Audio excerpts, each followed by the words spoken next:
इकडे अमरावतीमध्ये भाजप आणि शिवसेनेची महफिल काही जमलीच नाही। कारण जागा वाटपासाठी अमरावतीच्या हॉटेल महफिलमध्ये झालेली शेवटची बैठक देखील निष्फळ ठरली आहे। एकीकडे शिवसेना भाजपचं बिनसलंय तर दुसरीकडे शिंदेंच्या शिवसेनेमध्ये तिकिटावरून मात्र जोरदार राडा झालाय।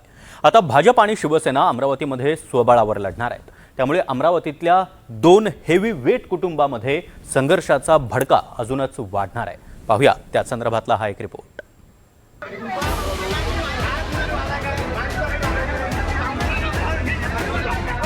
अमरावतीत हॉटेल महफिलमध्ये झालेला इच्छुकांचा हा राडा। शिवसेनेचे नेते जिथे एबी फॉर्म देत होते तिथेच शिंदे गटातले इच्छुक भिडले। अमरावतीतल्या शिवसेनेमधली खदखद या निमित्तानं चव्हाट्यावर आली आहे। निष्ठावंतांना डावलून इतरांना उमेदवारी देत असल्याचा आरोप होता।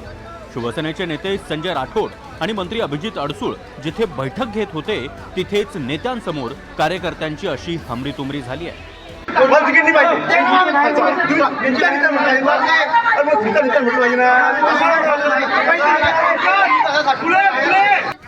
अमरावतीत देखील शेवटच्या क्षणी भाजप आणि शिवसेनेची युती तुटली।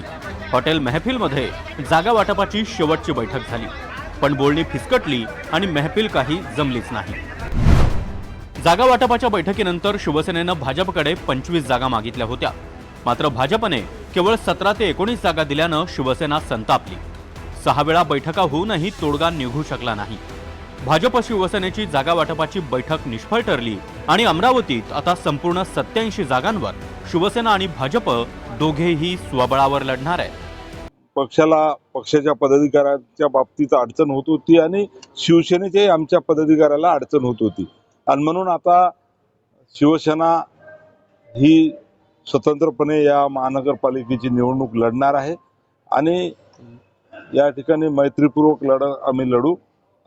अनेक ठिकाणी चांगले उमेदवार देण्याचा प्रयत्न शिवसेना पक्षाच्या स्थानिक आमच्या सर्व कार्यकर्त्यांनी या ठिकाणी केलेला आहे।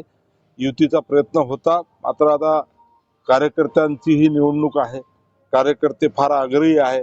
अमरावती महापालिका निवडणुकीच्या तोंडावर शिवसेनेमध्ये नाराजी नाट्य सुरू झालंय।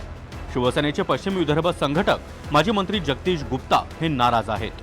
शिवसेनेनं जागा वाटपामध्ये आणि भाजपसोबतच्या चर्चेमध्ये विश्वासात न घेतल्याचा गुप्ता यांचा आरोप आहे।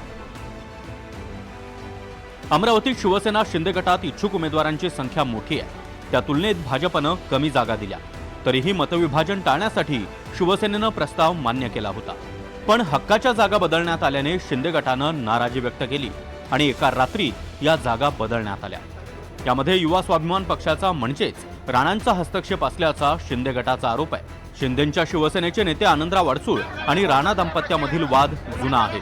आता निवडणुकीतही हा संघर्ष पुन्हा चिघळणार असंच दिसतंय। शुभम बायस्कार, NDTV मराठी, अमरावती।